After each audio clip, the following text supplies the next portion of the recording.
गुरु की धारणा मौलिक रूप से भारतीय है। दुनिया में शिक्षक हुए हैं, गुरु नहीं। शिक्षक साधारण सी बात है, गुरु बड़ी असाधारण घटना है। शिक्षक और गुरु का शाब्दिक अर्थ एक है, लेकिन अनुभूतिगत अर्थ बिल्कुल भिन्न है। शिक्षक से हम वो सीखते हैं जो वो जानता है, गुरु से हम वो सीखते हैं जो वो है। शिक्षक से हम जानकारी लेते हैं, गुरु से जीवन। शिक्षक से हमारा संबंध बौद्धिक है, गुरु से आत्मगत। शिक्षक से हमारा संबंध आंशिक है, गुरु से पूर्ण। गुरु की धारणा मौलिक रूप से पूर्वी है, पूर्वी ही नहीं भारतीय। गुरु जैसा शब्द दुनिया की किसी भाषा में नहीं है। शिक्षक, टीचर, मास्टर वे शब्द हैं, अध्यापक, लेकिन गुरु जैसा कोई भी शब्द नहीं है। गुरु के साथ हमारे अभिप्राय ही भिन्न है।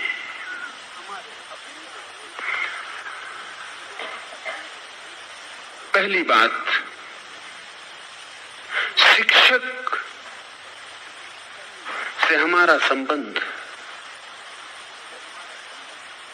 व्यावसायिक है, एक व्यवसाय का संबंध है। गुरु से हमारा संबंध व्यावसायिक नहीं है। आप किसी के पास कुछ सीखने जाते हैं, ठीक है, लेन देन की बात है, आप उससे कुछ सीख लेते हैं, कुछ उससे भेंट कर देते हैं, बात समाप्त हो जाती है। ये व्यवसाय है। एक शिक्षक से आप कुछ सीखते हैं, सीखने के बदले में उसे कुछ दे देते हैं, बात समाप्त हो जाती है।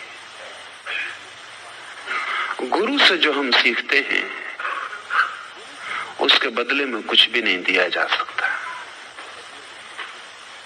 कोई उपाय देने का नहीं है,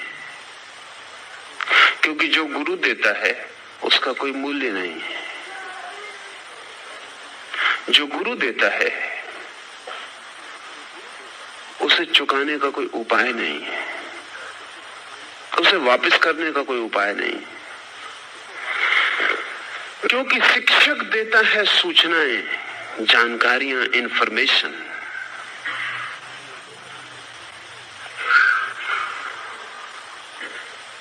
गुरु देता है अनुभव। ये बड़े मजे की बात है कि शिक्षक जो जानकारी देता है, जरूरी नहीं कि वो जानकारी उसका अनुभव हो, आवश्यक नहीं। जो शिक्षक आपको नीति शास्त्र पढ़ाता है और बताता है कि शुभ क्या है, अशुभ क्या है, नीति क्या है, अनीति क्या है, जरूरी नहीं कि वो शुभ का आचरण करता हो। वो सिर्फ शिक्षक है, वो सूचन करता है। गुरु जो कहता है वो सूचन नहीं है, वो उसके जीवन का आविर्भाव है। तो हम बुद्ध को, महावीर को, कृष्ण को गुरु कहते हैं। गुरु का अर्थ यह है कि वे जो कह रहे हैं उन्होंने जिया है, जाना ही नहीं। जानने वाले तो बहुत गुरु हैं, वो गांव-गांव में हैं, यूनिवर्सिटीज उनसे भरी हुई पड़ी हैं। वे शिक्षक हैं, गुरु नहीं। जो कुछ जाना गया है वो उन्होंने संग्रहित किया है, वे आपको दे रहे हैं। वे केवल माध्यम हैं। उनके पास अपना कोई उत्स, अपना कोई स्रोत नहीं है, वे उधार हैं।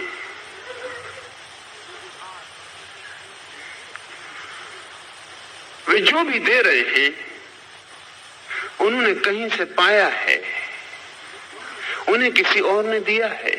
वे बीच के सेतु हैं जिनसे जानकारियां यात्राएं करती हैं। एक पीढ़ी मरती है तो जो भी वो पीढ़ी जानती है दूसरी पीढ़ी को दे जाती है। इस देने के क्रम में शिक्षक बीच का काम करता है, बीच की कड़ी का काम करता है। अगर बीच में शिक्षक ना हो तो पुरानी पीढ़ी नई पीढ़ी को सिखा नहीं सकती कि उसने क्या जाना। पुरानी पीढ़ी ने जो भी अनुभव किया है, जो भी जाना है, जो भी उघाड़ा है, जो भी ज्ञान अर्जित किया है, वो शिक्षक नई पीढ़ी को सौंपने का काम करता है। गुरु जो पुरानी पीढ़ी ने जाना है उसको सौंपने का काम नहीं करता, जो स्वयं उसने अनुभव किया है। और ये जो स्वयं अनुभव किया है इसे सौंपने का सूचन की तरह कोई उपाय नहीं है। इसे तो जीवन की विधि के रूपांतरण से ही दिया जा सकता है। एक शिक्षक के पास हम ज्ञानी होके लौटते हैं, ज्यादा जान के लौटते हैं, लर्नेड होके लौटते हैं। एक गुरु के पास हम रूपांतरित होके लौटते हैं। पुराना आदमी मर जाता है, नए का जन्म होता है। गुरु के पास जब हम जाते हैं तो हम वही नहीं लौट सकते अगर हम गुरु के पास गए हों। गुरु के पास जाना कठिन मामला है, लेकिन अगर हम गुरु के पास गए हों तो जो जाता है वो फिर कभी वापस नहीं लौटता, दूसरा आदमी वापस लौटता है। शिक्षक के पास जब हम जाते हैं और जाना बहुत आसान है, तो हम वही लौटते हैं जो हम गए थे, थोड़े से और समृद्ध होकर लौटते हैं, थोड़ा सा और ज्यादा जान के लौटते हैं।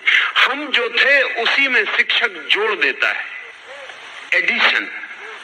हम जो थे उसी में थोड़े रंग रूप लगा देता है, वस्त्र ओढ़ा देता है।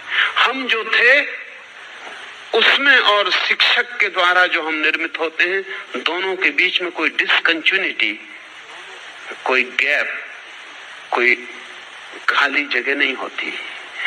गुरु के पास जब हम जाते हैं तो जो हम थे वो और आदमी था, और जो हम लौटते हैं वो और आदमी है। गुरु हमें जोड़ता नहीं, हमें मिटाता है और नया निर्मित करता है। गुरु हमको ही संवारता नहीं, हमें मारता है और जिलाता है। गुरु के पास जाने के बाद हमारे अतीत में और हमारे भविष्य में एक गैप, एक अंतराल हो जाता है। लौट के आप देखेंगे तो अपनी ही कथा ऐसी लगेगी किसी और की कहानी। अगर गुरु के पास गए, अगर शिक्षक के पास गए तो अपनी कथा अपनी ही कथा है। बीच में कोई खाली जगह नहीं है जहां चीजें टूट गई हो, जहां आपका पुराना रूप बिखर गया हो और नए का जन्म हुआ हो। इसलिए हमने इस मुल्क में एक शब्द खोजा था, वो है द्विज। द्विज का अर्थ है ट्वाइस बॉर्न, दोबारा जन्म हुआ। दोबारा जन्म हुआ वही आदमी है जिसे गुरु मिल गया, नहीं तो दोबारा जन्म हुआ आदमी नहीं। एक जन्म तो माँ बाप देते हैं, वो शरीर का जन्म है। एक जन्म गुरु के निकट घटित होता है, वो आत्मा का जन्म है। जब वो जन्म घटित होता है तो आदमी द्विज होता है। उसके पहले आदमी एक जन्मा है, उसके बाद दोहरा जन्म हो जाता है, ट्वाइस बॉर्न हो जाता है। गुरु के लिए हमने जैसी श्रद्धा की धारणा बनाई है, ऐसा पश्चिम के लोग जब सुनते हैं तो भरोसा नहीं कर पाते कि ऐसी श्रद्धा की क्या जरूरत है। जब किसी व्यक्ति से सीखना है तो सीखा जा सकता है, ऐसा उसके चरणों में सिर रख के मिट जाने की क्या जरूरत है। और उनका कहना भी ठीक है, सीखना ही है तो चरणों में सिर रखने की कोई भी जरूरत नहीं है। अगर सीखना ही है तो सिर और सिर का संबंध होगा, चरणों और सिर के संबंध की क्या जरूरत है।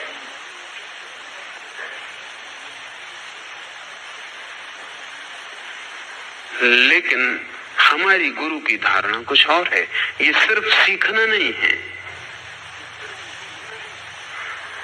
ये सिर्फ बौद्धिक आदान प्रदान नहीं है, ये संवाद बुद्धि का नहीं है, दो सिरों का नहीं। क्योंकि जो गहन अनुभव है, बुद्धि तो उनको अभिव्यक्ति भी नहीं कर पाती। जो गहन अनुभव है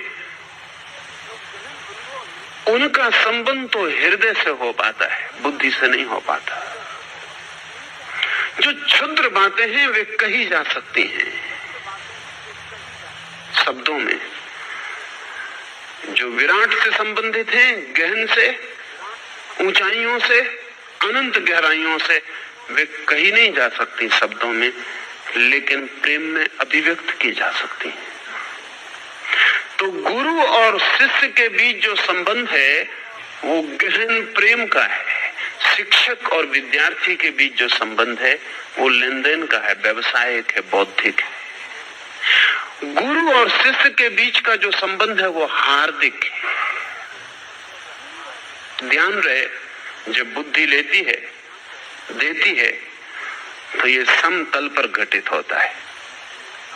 जब हृदय लेता देता है तो ये समतल पर घटित नहीं होता। हृदय को तो लेना हो तो उसे पात्र की तरह खुला हुआ नीचे हो जाना पड़ता है, जैसे पानी नीचे की तरफ बहता है। तो जब हृदय को लेना हो, वर्षा हो रही हो, तो पात्र को नीचे रख देना पड़ता है, पानी उसमें भर जाए। पात्र को उस धारा के नीचे होना चाहिए जहां से लेना है। अगर हृदय का लेन देन है, बुद्धि का लेन देन समतल पर होता है। इसलिए पश्चिम में शिक्षक और विद्यार्थी के बीच कोई रिस्पेक्ट, कोई समादर की बात नहीं है। और अगर कोई समादर है तो औपचारिक है, और अगर कोई समादर है तो कक्षा के भीतर है, बाहर तो कोई सवाल नहीं है। शिक्षक और विद्यार्थी का संबंध एक खंड संबंध है। पूरब में गुरु और शिष्य का संबंध एक अखंड संबंध है, समग्र। ये जो हृदय का लेन देन है, इसमें शिष्य को पूरी तरह झुक जाना जरूरी है। शिष्य का अर्थ ही है जो झुक गया, हृदय के पात्र को जिसने चरणों में रख दिया। इसलिए इस लेन देन में श्रद्धा अनिवार्य अंग हो गई। श्रद्धा का केवल इतना ही अर्थ है कि जिससे हम ले रहे हैं उससे हम पूरा लेने को राजी हैं, उसमें हम कोई जांच पड़ताल न करेंगे। इसका यह मतलब नहीं है कि जांच पड़ताल की मनाही है। इसका केवल इतना मतलब है कि खूब जांच पड़ताल कर लेना, जितनी जांच पड़ताल करनी हो कर लेना। लेकिन जांच पड़ताल जब पूरी हो जाए और गुरु के करीब पहुंच जाओ और चुन लो कि ये रहा गुरु, तो फिर जांच पड़ताल बंद कर देना और पात्र को नीचे रख लेना और अब सब द्वार खुले छोड़ देना, ताकि गुरु सब मार्गों से प्रविष्ट हो जाए। जांच पड़ताल की मनाही नहीं है, लेकिन उसकी सीमा है। खोज लेना, पहले गुरु की खोज कर लेना जितनी बन सके, लेकिन जब खोज पूरी हो जाए और लगे कि ये आदमी रहा, तो फिर खोज बंद कर देना, फिर खोल देना अपने हृदय को। शिष्य इसलिए अलग शब्द है, उसका अर्थ विद्यार्थी नहीं है। शिष्य विद्यार्थी नहीं है, विद्या नहीं सीख रहा है। शिष्य जीवन सीख रहा है, और जीवन के सीखने का मार्ग शिष्य के लिए विनय है।